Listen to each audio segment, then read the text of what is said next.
오늘 말씀 우리가 민수기에 있는 말씀 또 함께 나누려고 합니다. 오늘 본문의 내용이 기록된 사건, 그때는 언제냐면 이스라엘 백성들이 출애굽을 하고 나서 이제 광야로 들어왔죠. 그러고 나서 한 2달도 안 됐을 그 시점입니다. 얼마 안 된 때죠. 그런데 지금 말씀 읽었지만 하나님을 향해서, 그리고 또 모세를 향해서 원망이 섞인 말로 요구를 합니다. 그건 뭐냐면 고기를 달라는 거죠. 고기를 못 먹어서 지금 힘들어서 지금 이제 이렇게 원망식으로 이야기를 하는데요. 우리 한번 오늘 본문 중에 4절과 6절 말씀, 본문이 아주 길어서 일부만 읽었거든요. 자, 그래서 4절과 6절 말씀, 우리 2절만 읽는데 먼저 4절부터 읽겠습니다.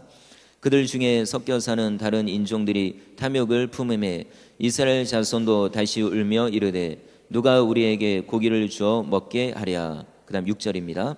이제는 우리의 기력이 다하여 이 만나 외에는 보이는 것이 아무것도 없도다 하니.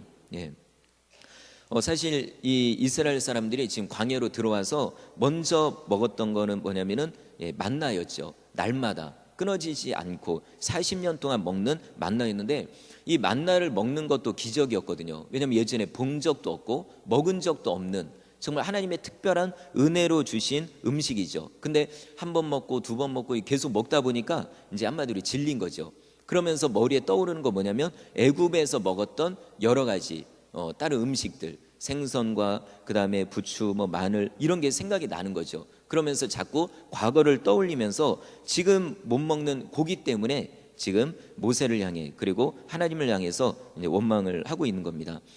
지난 금요일 날에 함께 또 잠시 나누기도 했지만, 이스라엘 백성이 홍해를 건넌 직후에 그때는 3일밖에 안 됐어요. 지금 이제 한 2달 정도 돼서 이런 일이 있었는데, 한 3일 정도 됐을 때 하나님을 향해 원망을 합니다. 그때는 뭐가 없어서 그러냐면 물이 없어서 그런 거죠.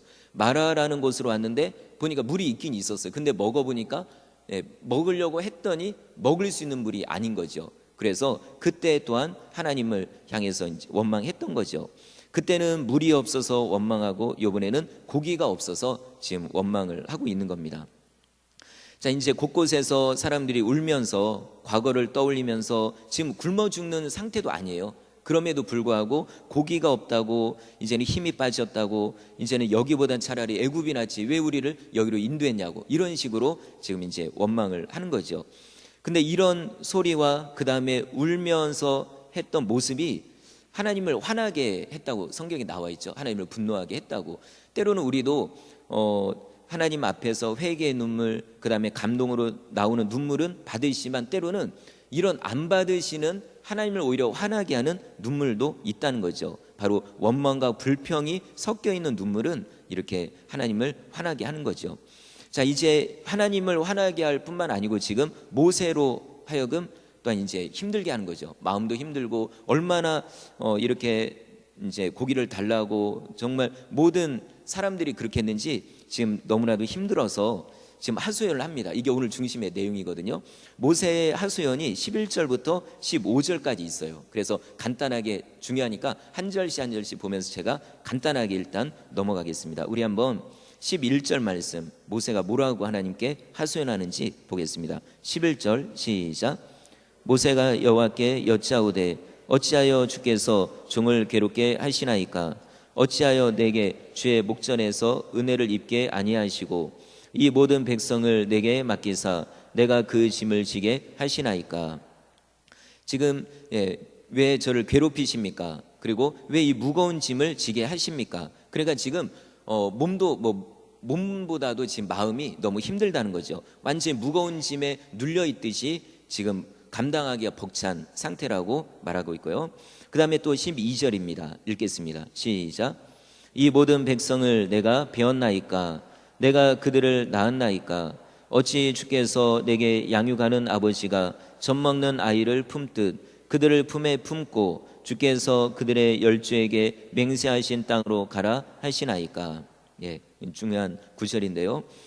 이 모세는 하나님의 뜻이 무엇인지 이미 알고 있었죠. 백성들을 이끌고 그들의 지도자가 되어서 그들을 마음에 품고 이 길을 가라, 이렇게 말씀은 하셨는데, 또 알고는 있는데 지금 이제 얼마 한 2달밖에 안 됐는데도 지금 감당하기가 너무나도 힘들다는 거죠. 그리고 또 13절 읽겠습니다. 시작. 줄 고기를 내가 어디서 얻으리이까? 그들이 나를 향하여 울며 이르되 우리에게 고기를 주어 먹게 하라 하온즉.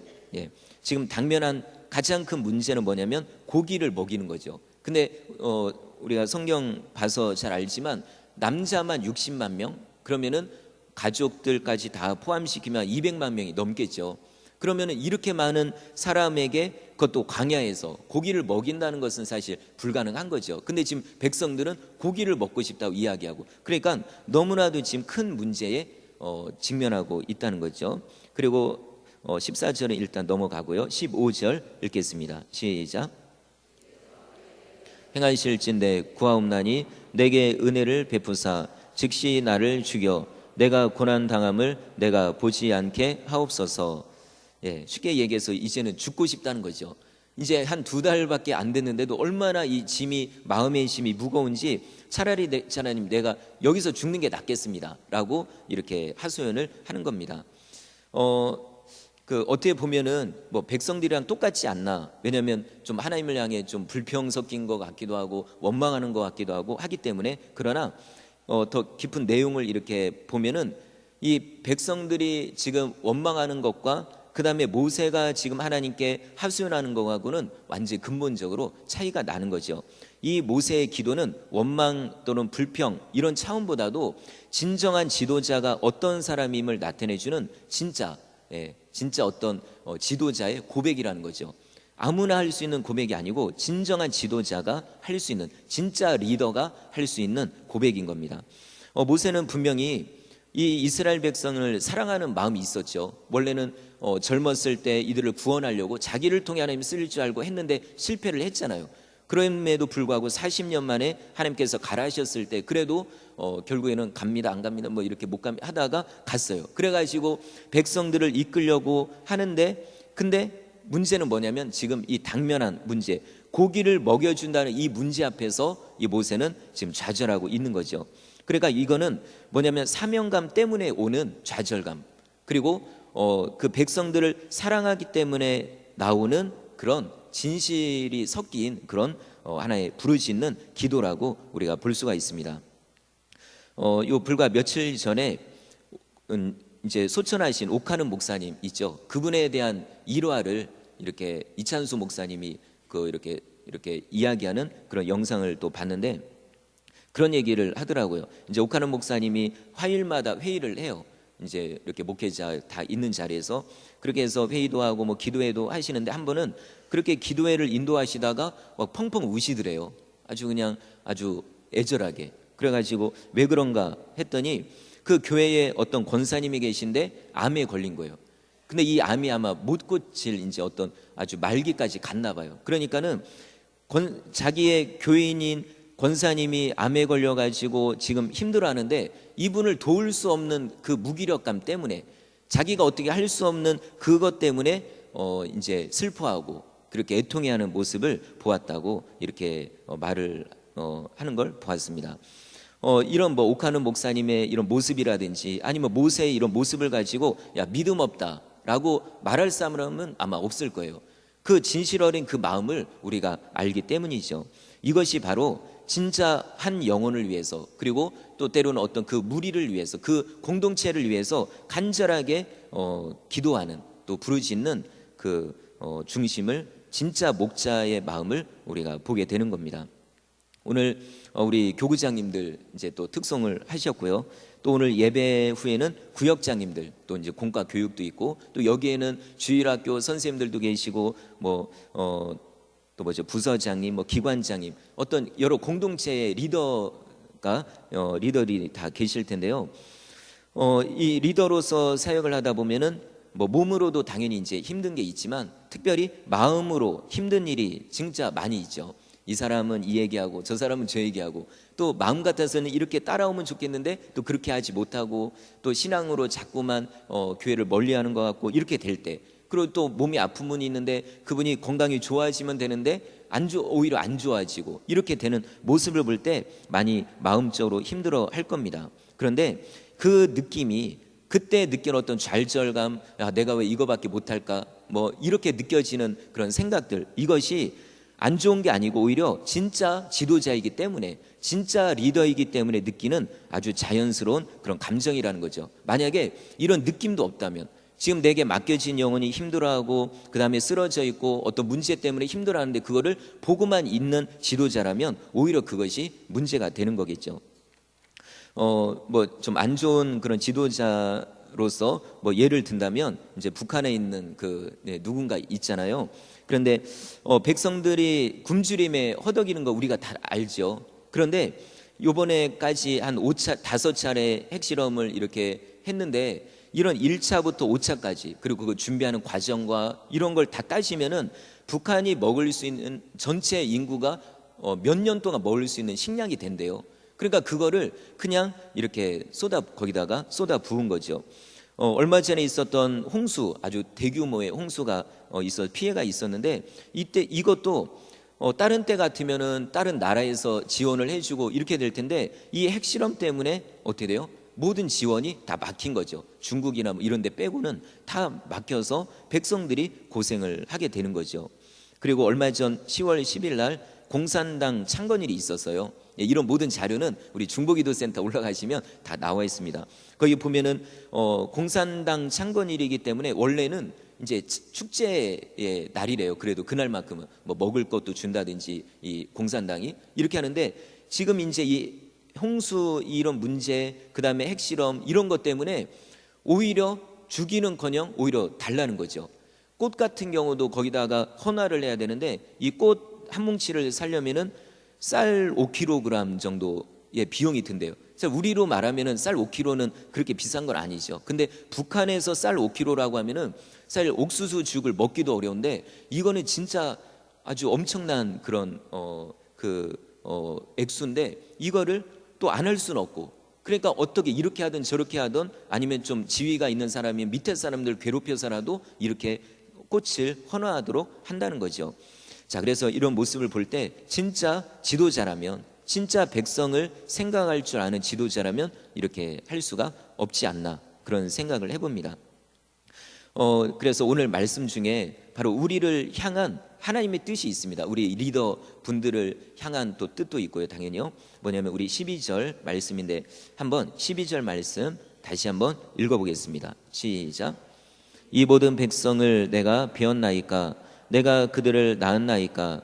어찌 주께서 내게 양육하는 아버지가 그들을 품에 품고 주께서 그들의 열주에게 맹세하신 땅으로 가라 하시나이까?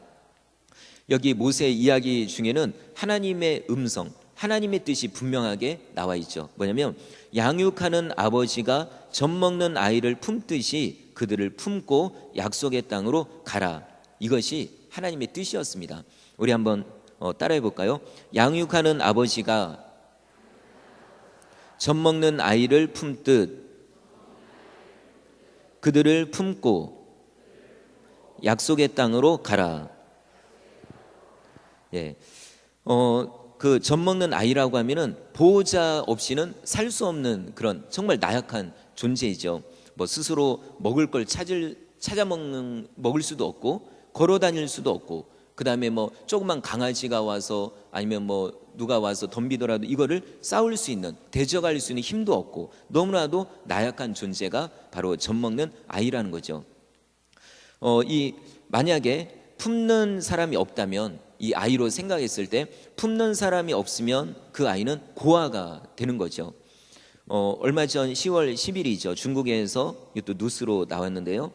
중국의 어떤 주택이 붕괴가 됐어요. 몇십 명이 그 안에 있었는데 그중에 한 20여 명이 죽고 또 그중에 한 몇 명만 살아났거든요. 근데 그중에 살아난 사람 중에 한 명이 6살짜리 여자아이예요. 10시간 만에 또는 12시간 만에 구출을 받았거든요. 근데 이거를 이제 그 무너진 그 주택을 파헤치면서 발견하게 되었어요. 완전히 그 흙더미 속에서. 근데 딱 보니까 어떻게 이 여자아이가 살았냐면은 그 아버지가 이 아이를 덮고 있었던 거예요. 그 위에서. 뭐 이런 얘기 우리 얼마 전 지진 때도 우리가 봤었는데 이런 일들이 있잖아요. 그러니까 이 자기의 딸을 살리기 위해서 아버지가 품고 있었기 때문에 이 아이가 10시간이라도 버텨서 살아날 수가 있었다는 거죠. 그래서 누군가는 우리 뭐 영적으로도 마찬가지고요. 누군가는 품어줘야만, 누군가는 영적인 아버지가 되고 어머니가 되어야만 그 한 영혼이 살 수가 있다는 겁니다. 만약에 품어주는 사람이 없고 교회에서 외면하고 또 성도로서 외면한다면 그 영혼은 그냥 죽을 수밖에 없는 거죠. 뭐 예를 들어 이렇게 어떤 사람이 죄를 지었어요. 어떤 청년이. 그래가지고 지금 돌 맞을 상황에서 이제 다들 돌을 던지고 있다라고 했을 때 많은 사람이 돌을 던진다 할지라도 그 청년에게 쫓아가서 그 아이를 품에 품고 같이 돌을 맞아줄 사람은 바로 부모님밖에 없는 거죠. 그런 것처럼 다른 사람은 돌을 던지고 다른 사람은 정죄할지라도 그 영혼을 품을 수 있는 그런 사람이 우리 교회에도 또 이 나라 민족에도 필요한 거죠. 지금도 정말 이런 뭐 뉴스라든지 뭐 교계에 대한 얘기를 들으면은 철렁철렁 내려요, 마음이. 왜냐하면은 이거를 정죄하고 하는 일들은 너무나도 많아요, 진짜로. 여기저기 보는 거, 듣는 거. 그런데 이 영혼들을 정말 그것이 평신운동가 됐던 목회자가 됐던 어떤 큰 교회가 됐던 작은 교회가 됐던 이런 사람들을 품어가는 사람이 필요하다는 거죠. 얼마 전에 노예 모임, 우리 교회들이 연합된 게 노예잖아요. 노예가 더 커지면 총회고, 근데 노예 모임에 갔었는데 한 목사님이 그런 얘기를 하시더라고요. 뭐냐면 그 목사님이 교회에서 성경 공부를 한대요. 그래서 주변에 있는 아는 사람들, 교회 안 다니는 사람까지 해가지고 하는데, 근데 안 다니는 사람이 이런 얘기를 하더래요. 뭐냐면 좀 자기는 이해가 안 된대요. 왜냐면 똑같은 교인인데, 똑같은 교회인데 어떻게 교회에 다니는 사람들이 그렇게 그들을 정죄하는지 사실 자기는 교회는 안 다니지만 이해할 수 없다, 이런 얘기를 하더라고요. 그러니까 우리가 만약에 이 나라를 내 나라라고 생각한다면, 또한 흩어져 있는 교회고 교단이 다르지만 그 교회도 똑같이 하나님의 백성으로 우리가 생각한다면 우리는 쉽게 정죄할 수가 없다는 거죠. 아까 어떤 예를 들어 청년이 돌에 맞을 때 가서 품어줄 수 있는 사람이 부모인 것처럼 성경에도 보면 예수님께서 그렇게 똑같이 하셨죠. 어떤 가늠한 여인이 돌에 맞고 있었죠. 그럼 모든 사람이 던졌죠. 아이들까지도, 위에 있는 지도자들까지. 그런데 그때 물론 예수님이 품 건 아니지만 그 돌 던지는 그 모든 사람들을 다 쫓아내고 그 여인을 품어준 게 바로 예수님이거든요. 한마디로 품어주셨죠. 뭐냐면 죄가 없는 자가 돌로 치라, 이 말씀입니다. 그러니까 이 청년, 돌에 맞는 가늠했던 여인을 새롭게 변화시킨 건 돌을 던진 사람이 아니고 그 여인을 품어준 그 예수님 한 분이, 그분이 이 여인의 인생을 새롭게 해주셨다는 겁니다. 우리 교회에도, 각 공동체에도 뭐 교구 아니면은 뭐 기관, 부서, 뭐 구역, 교회, 학교 뭐든지 품어주는 사람이 있으면 그러면 그 그룹은 다시 살게 되는 겁니다. 지금 오늘 말씀에도 보면은 이스라엘 백성들은 현재 어린 아이예요. 아까도 말씀드렸지만 애굽에서 나온 지 이제 2달이거든요. 40년을 광야 생활로 이렇게 보았을 때 40년이 끝났을 때는 하나님의 강한 군대가 됐죠. 정말 여러모로 손색이 없는, 아주 그냥 싸웠다 하면 이길 수 있고 신앙적으로 흔들리지 않는 그 누구죠? 그 아간, 그 물품을 숨겼다가 그때 죽은 그 사람 말고는 모든 사람이 다 하나님의 정말 성숙한 그런 군대가 됐던 것처럼 거기에 이르기까지는 만약에 40년을 기간으로 본다 그러면 이제 2달이에요. 그러니까 얼마나 영적으로 나약하겠어요. 그러니까 하나님은 뭐라고 말씀하냐면 품고 가라는 거죠. 그 영혼들을 너까지 버리면 누가 품고 가냐? 그죠? 이거죠. 너까지 버리면 누가 품냐? 네가 품어라 라고 주님이 말씀합니다. 품고 갈 때 정말 찔리죠. 이렇게 찔리고 저 사람 때문에 찔리고 이런 일 때문에 저런 문제 때문에, 그러다 나중에 병들어서 내 몸이 상하고 내 또 마음이 상할 수도 있어요. 아픈 자들을 위해서 기도하다 보면 나도 아플 수도 있고, 그죠? 어떤 문제 때문에 정말 기도하고 돌보다 보면 나까지 힘들어질 수 있고, 그러나 그렇게 하라는 겁니다.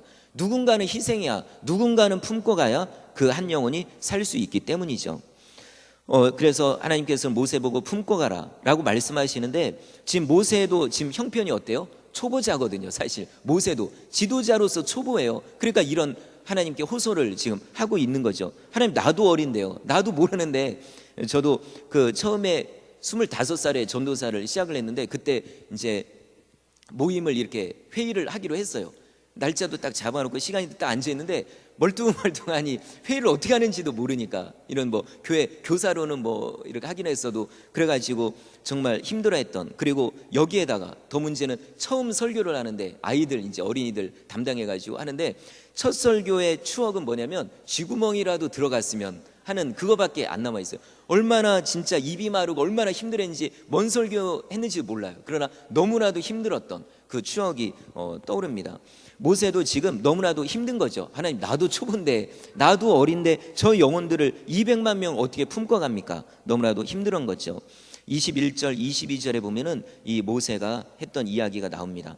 자, 우리 21절 22절 말씀 같이 한번 읽어보겠습니다. 시작. 보행자가 60만 명이 온데 주의 말씀이 한 달 동안 고기를 주어 먹게 하겠다 하시오니, 그들을 위하여 양떼와 소떼를 잡은들 조카오며 바다의 모든 고기를 모은들 조카오리이까. 아멘. 정말 모세는 지금 기가 막혀서 하나님께 기도하는 거죠. 하나님, 양떼를 잡고 소떼를 잡은들, 그리고 바다의 고기를 끌어 낚시를 한다 할지라도 이 200만 명을 어떻게 먹이겠습니까? 라고 이렇게 호소를 하는 겁니다. 그런데 그때 하나님께서 23절에 대답을 하십니다. 우리 한번 23절 읽어보겠습니다. 시작. 이르시되 여호와의 손이 짧으냐, 내가 이제 내 말이 내게 응하는 여부를 보리라. 아멘. 예, 과연 그죠? 예, 대단한 하나님이 우리에게 직분을 주시면 우리에게 분명히 감당할 수 있는 그런 능력과 그런 해결책을 분명히 이미 주셨다는 거죠. 하나님의 말씀은 뭐냐면, 걱정하지 말아라. 예, 내 손이 짧아졌냐? 내 손이 짧으냐?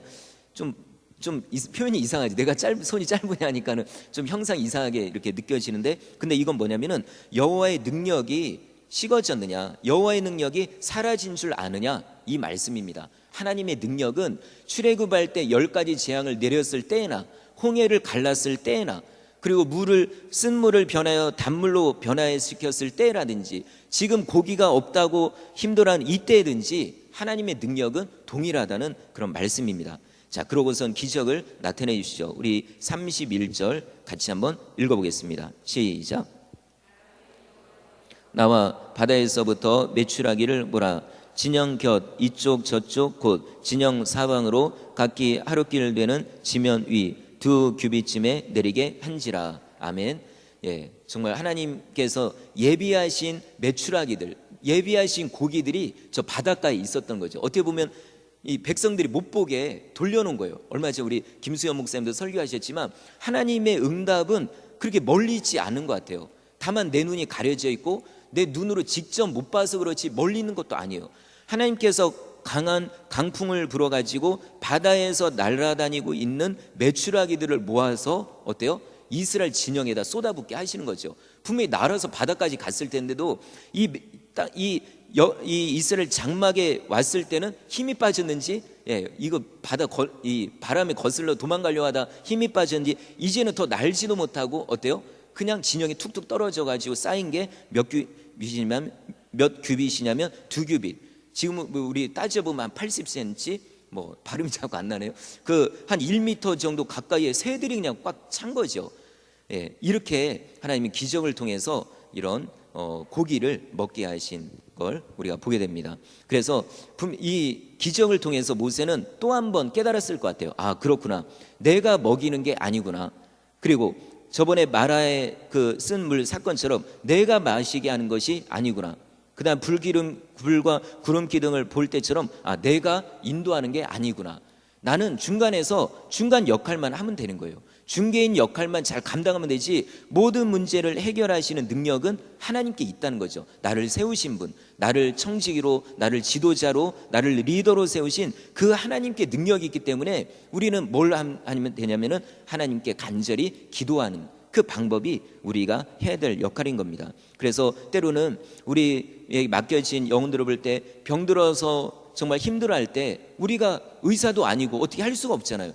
그러면은 정말 중간에서 간절히 기도를 한다든지 아니면 좋은 병원이 있으면 뭐 소개한다든지 아니면 찾아다니면서 이렇게 병문안을 하고 간호를 한다든지 기도해 준다 이런 식으로 또 뭐 가정 문제 아니면 여러 가지 문제들 그러니까 우리가 내가 해결해 준다고 괜히 나섰다가는 어설프게 우리 어려움을 당할 수도 있죠. 오히려 그 사람을 더 공경에 빠질 수가 있습니다. 빠뜨리게 할 수가 있는 거죠. 우리는 그 중간에서 중재자 역할을 감당하면 된다는 거죠. 오늘 하나님께서 말씀하신 것처럼 아버지의 마음으로 어머니의 마음으로 그들을 품어라. 그죠? 안에서 난리를 치던 무슨 얘기를 하던 어떻게 우리를 찌르진 간에 그 영혼들을 품고 그 영혼을 위해서 중보기도 하라는 것이고요. 그 다음에 또 중재자 역할은 그들을 위해서 기도만 하는 것이 아니고 또 한 가지 뭐냐면 그들이 알아야 될 말씀을 가르쳐야 된다는 거죠. 중재자는 두 가지 역할이 있습니다. 하나는 뭐냐면 이 영혼을 하나님께 중보하는 거죠. 하나님 이분이 이런 문제가 있고 또 이런 잘못을 했고 하는데 하나님 용서해 주십시오. 이분을 하나님 도와주십시오. 이렇게 하면서 하나님을 향해서 중보하는 이 역할이 있고 또 반대로 뭐냐면 하나님의 말씀을 가르쳐야 돼요. 알려줘야 되죠. 지금 계속 잘못을 하고 있는데 그냥 그것을 보고만 있으면 안 된다는 거죠. 그들이 듣든지 아니 듣든지 그 영혼들을 내게 필요한 하나님의 음성을 하나님의 말씀을 전달해야 되는 그런 책임이 또한 있는 겁니다. 그래서 가장 이 땅에서 중재자 역할, 중보자 역할을 잘한 분이 예수님이 있잖아요. 제자들을 위해서 늘 중보했고 기도했고 하나님 이들의 믿음이 떨어지지 않기 원합니다. 제가 떠나간 이후에도 이들의 믿음을 지켜주시고 마귀의 세력, 사단의 세력이 틈타지 못하게 해달라고 이렇게 중보하죠. 그러고서는 본인이 떠나신 이후에 이대로 놔두면 안 되겠다 해가지고 중보자를 보냈는데 그게 바로 성령님이시죠. 그러니까 끝까지 책임지시는 그런 모습을 보게 되고요. 그리고 우리 인간들의 모든 죄로 인해서 어쩔 수 없이 멸망받을 수밖에 없잖아요. 그러니까 어떻게 해요? 예수님이 몸소 친히 십자가의 죽으심으로 십자가의 진노를 다 대신해서 감당한 겁니다. 어떤 제가 아는 뭐 성도님이기도 하지만 주의 사역을 하는 분이기도 하고요. 근데 그분이 진짜 아픈 사람들을 위해서 많이 기도하고 그분들을 진짜 돌보고 이렇게 하셨어요. 그러다가 이제 나중에 젊은 나이에 돌아가시게 됐는데 그런 얘기를 하더라고요. 뭐냐면 내가 다 안고 간다고. 예, 물론 그게 어떻게 보면은 안 좋게 볼 수도 있지만 그거예요. 아픈 자들을 위해 돌보고 또한 이제 그 힘들어하는 영혼들을 또한 찾아가면서 그들을 위해서 기도하는 이런 사역을 하다 설령 내가 병들어 죽는다 할지라도 감사하다는 거죠. 어떤 거제도에 포로 수용소가 있었을 때 그 목사님 뭐 우리 간증을 통해 자주 들었지만 그분도 그거죠. 정말 포로로서 제대로 믿음 생활하기도 어렵고 인간으로 살기 어려운 그들을 위해서 그냥 모든 걸 쏟아붓다가 어떻게 돼요? 그냥 일하다가 어때요? 쓰러져서 그냥 돌아가시잖아요. 그러면서도 그분이 그 바로 전에 한 얘기가 뭐냐면 내 잔이 넘치나이다.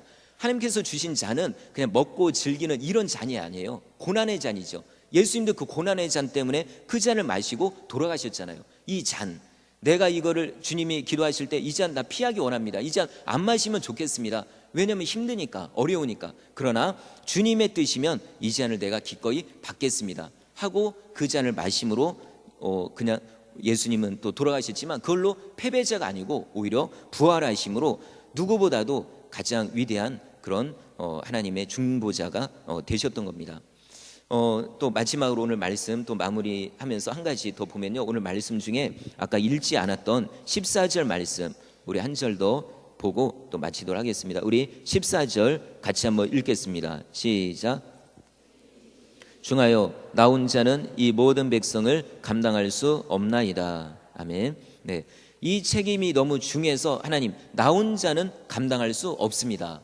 네, 이렇게 이야기했더니 하나님께서 이 기도도 들어주시죠. 자, 어떻게 응답하셨는지 16절 17절 같이 한번 읽어보겠습니다. 시작. 여호와께서 모세에게 이르시되 이스라엘 노인 중에 내가 알기로 백성의 장로와 지도자가 될 만한 자 70명을 모아 내게 데리고 와 회막에 이르라. 거기서 너와 함께 서게 하라. 아멘. 하나님께서는 모세 혼자 감당할 수 없기 때문에 70명의 지도자 70명의 장로를 세우게 합니다. 그러고서는 그들에게 무엇을 하냐면 특별한 그런 현상을 보여주죠. 그건 뭐냐면은 성령을 임하게 하셨다는 겁니다. 그러니까 모세에게 임했던 영이죠.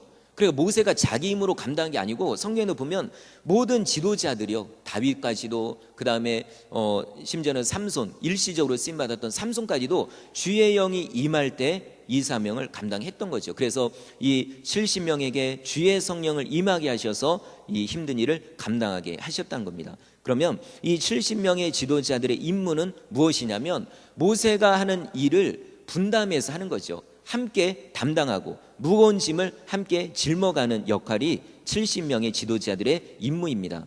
우리 교회도 그렇고요, 어떤 모임에도 다 그렇고요. 거기에는 총 리더, 총 지도자 한 명만 있는 게 아니에요. 분명히 보조 인력이 다 있잖아요. 임원단, 때로는 팀장, 그 다음에 여러 가지 보조교사, 이런 식으로. 그러면 그분들의 역할은 뭐냐면은 총 리더를 세워가고 총 리더가 힘들어할 때 그 무거운 짐을 같이 지는 역할이 바로 함께하는 부 리더들의 역할인 거죠. 근데 어떤 분들은 어때요? 지금 총 리더가 힘들어서 짐을 지고 있는데 그것도 버티기가 힘든데 그 위에 올라타 버려요. 뭐냐면 짐이 돼 버려요. 그럼 아주 그냥 죽는 거죠. 밑에 있는 총 리더는요. 자, 그런데 이런 일들이 실제로 우리 주변에는 또 많이 일어나고 있습니다. 이거는 교회든 아니면 나라가 됐던 어떤 상황이든지 간에요. 뭐냐면 우리는 리더의 무거운 짐을 함께 짊어지는, 모세가 미디안 싸움에서 손 들고 기도할 때 어때? 너무 힘드니까 손을 내리잖아요. 근데 어떻게 해야 돼요? 아론과 우리 옆에서 받쳐주나요? 어떤 사람은 더 끌어내리려고 하는 이런 역할들. 근데 이런 일들이 실제로 있습니다. 그래서 어떻게 하냐면 어떤 그룹이 어떤 일을 계획할 때, 이건 실질적인 부분이니까요, 일들을 계획할 때 의견은 충분히 다를 수 있어요. 다른 의견 낼 수도 있습니다. 그러나 그 회의에서 이렇게 저렇게 의논을 하고 하다가 최종적으로 결정이 된다면, 그리고 총 리더가 결정이 안 돼서 총 리더가 그냥 어쨌든 내가 이렇게 하겠습니다, 그러면 여기에 따라가는 게 가장 최선의 방법이라는 거죠. 그러다가 안 되면 바꾸면 되는 거예요.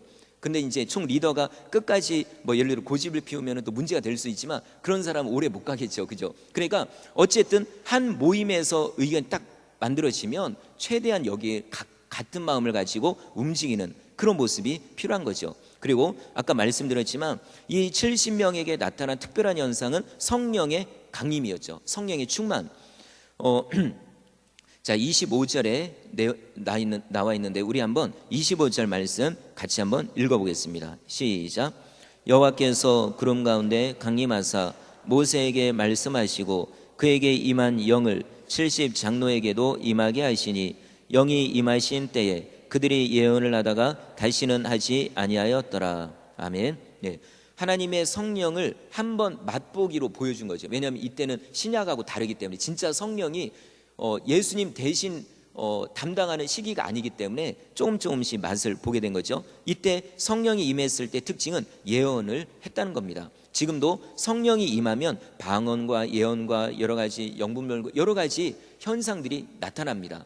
그래서 성령의 충만을 받아야 되는데, 자, 여기 보면은 70명이 성령이 임했는데 좀 특별한 상황을 보면 엘닷과 그 다음에 26절인데요, 엘닷과 메닷이라는 두 사람이 있어요.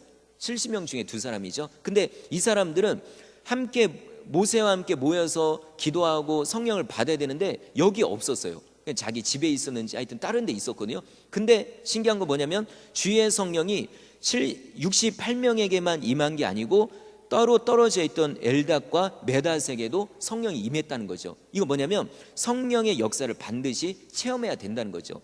어디에 있든지 간에 우리 교회에서 봉사하는 분들도 중요하지만 때로는 흩어져 있는 분들도 중요합니다. 그분들은 기도 안 하고 그냥 교회에 있는 사람만 기도하고 이게 아니고 흩어져 있어도 똑같은 마음을 가지고 기도에 임해야 된다는 거죠. 우리가 하나 되려면 한 성령 안에서만이 가능하거든요. 그럼 한 성령은 어떻게 역사하냐면 기도할 때, 그죠? 성령을 구할 때, 사모할 때 성령이 역사하는 거거든요. 그래서 혹시 어떤 모임이나 어떤 공동체가 자꾸 하나가 안 되고 의견이 계속 맨날 어쩌다 안 될 땐 있지만 자꾸만 의견이 하나가 안 되고 자꾸 문제가 된다, 그러면 거기에는 하나 되게 하는 성령의 역사가 약하기 때문이거든요. 예, 그건 분명합니다. 그래서 어떤 회의를 하는데 자꾸 회의마다 정말 회의가 든다. 이거는 차라리 안 하는 게 낫겠다. 그럴 바에는 어떻게 하냐면 회의를 짧게 하고 기도회를 많이 하시면 돼요. 이거 뭐 담임 목사님께서도 그때 얘기하셨고 이 얘기는 진짜 많이 들었어요. 뭐냐면 예를 들어 1시간이 회의 시간이다. 그러면 진짜 맨날 싸움만 한다. 그러면은 의견이 안 맞다. 그러면 차라리 기도회를 한 40분 하세요. 그것도 진이 쭉 빠지면 싸우다가도 안 되겠죠. 그러니까 회의하기보다 기도회를 차라리 많이 하고요. 그리고 또 딱딱한 회의가 너무 지루하다. 그럴 바에는요 회의 짧게 하고 차라리 먹으러 가는 게 나아요. 진짜로요. 예, 이게 제가 준비하면서 야 이게 성경적이구나 이걸 알게 됐어요. 어디 나왔냐면은 마태복음 15장 11절에 예, 이렇게 연결된 건 처음이에요. 근데 마태복음 15장 11절에 예수님께서 이런 말씀을 하십니다. 뭐냐면 사람의 입으로 들어가는 것이 사람을 더럽게 하는 것이 아니다. 이 음식이겠죠. 뭐 어떤 분 뭐 개고기가 먹어야 되냐 뭐 말해야 되냐 막 이렇게도 있잖아요. 근데 사람의 입으로 들어가는 것은 상관이 없다는 거죠. 근데 반대로 입에서 나오는 것이 사람을 부정하게 한다. 사람을 더럽게 한다는 거죠. 그리고 입에서 나오는 게 뭐예요? 뭐 역겨워서 나오는 이런 토하고 이런 게 아니고 입에서 나오는 말이라는 거죠. 사람을 괴롭히는 말 아니면 정죄하는 말 이런 거거든요. 그러니까 딱 이게 성경적이잖아요. 그죠? 계속 말싸움만 하고 말로서 사람의 마음을 아프게 할 바에는 어때요? 차라리 먹으러 가는 게 낫다는 거죠. 그래서 싸움판보단 먹자판이 낫고 그리고 먹자판보다는 기도판이 낫다. 예, 이런 얘기. 예, 그래서 여러분 정말 우리가 하나 되는 것 하나님이 진짜 원하시는 거거든요. 그래서 우리가 리더만 성령 충만해서 리더만 혼자 끌고 가는 게 아니고 우리 모두가 우리 구성원들이 만약에 구역장이 정말 잘 못한다 뭔가 좀 부족하다 그러면은 그분을 품어가는 구역요원이 있으면 충분히 가능해요. 품는 건 누가 먼저 품느냐가 중요해요. 구역장이 구역원을 당연히 품어야 되고 그게 아니에요. 오히려 구역원이 구역장을 품어갈 수도 있다는 거죠. 그 사람이 더 큰 사람이거든요. 직분이 큰 게 아니고 품는 사람이 더 큰 사람이죠. 어떤 목사님이 초보 이제 사역을 이제 이렇게 목사로 전도사로 하게 됐어요. 근데 신방을 막 여기저기 하루에도 몇 군데씩 다니니까 지치잖아요. 그래가지고 그 신방 가가지고 어느 장로님 교회에서 아주 그 중직에 있는 그런 아주 의리하는 또 집에 이렇게 이제 신방을 간 거예요. 거기서 예배하고 이렇게 하다가 설교하다가 쓰러진 거예요. 이 전도사님이 너무 힘들어가지고 그래가지고 정신을 탁 깼는데 얼마나 먼저 정신이 들었겠죠. 눈 뜨기 전에 내가 지금 왜 이러고 있지? 이거 큰일 났다. 이거 그것도 교회 정말 훌륭한 장로님 앞에서 그래가지고 그냥 아유 난 죽었다 이제 이랬는데 눈을 딱 뜨고 나서 장로님께 정말 죄송하다고 제가 이렇게 실수를 했다고 그랬더니 그 장로님이 딱 품어주더래요. 이 전도사님을. 그러니 괜찮다고. 전도사 일을 하면서 그러냐고. 그래가지고 그냥 거기서 막 눈물 쏟고 이래가지고 나중에 훌륭한 목사님이 됐다는 거죠. 지금 또 생각나는데 우리 지난주에 제가 장례식 때문에 갔었잖아요. 근데 우리 박창우 장로님이 우리 부교육자 그동안에 담임 목사 안 계시는 동안 수고했다고 하셨다고 들었어요. 또 우리 정보망이 다 있잖아요. 그래가지고 그 얘기를 들으니까 또 감사하더라고요. 그래서 한마디가 정말 모든 피로를 이렇게 풀어줄 수 있는 그런 이야기가 되는 거죠. 그래서 우리 교회도 장점이 있잖아요. 담임 목사님께 잘하시고 우리 성도님들 잘하시는 거 칭찬해주고 또 이해해주고 이런 일들 이런 장점을 계속 살린다 그러면 우리는 하나가 되는 거죠. 리더도 어때요? 그 구성원들을 품어주고 그리고 구성원들도 리더라든지 모든 지도자들을 품어주고 이렇게 하면은 마귀는 그 사이에 틈을 탈 수가 없는 겁니다. 자, 그래서 오늘 말씀을 우리 생각하시면서 정말 하나님 내가 먼저 품기 원합니다. 그리고 또 한 가지 오늘 뭐 특정 또 이제 연말이 되니까 또 이제 또 어떤 직분을 앞두고 그러지 않나 그렇게 생각할 수 있는데 처음에 출발할 설교 준비한 그 계기는 그게 아닙니다. 어쨌든 말씀을 이렇게 전달했습니다. 그래서 교회에서 그렇다고 직분이 이거 하다가 또 다른 거 할 수도 있어요. 열심히 하는 분들은 또 직분이 바뀔 수도 있어요. 직책이. 그러니까 어쨌든 이모저모로 섬기는 그 섬김 가운데 어쨌든 누구를 맡겨주시든지 아니면 또 바뀌면은 그분들을 어쨌든 품어가시고 그 영혼들을 위해서 헌신하고 희생하실 수 있는 우리 성도님들 되시기를 바랍니다.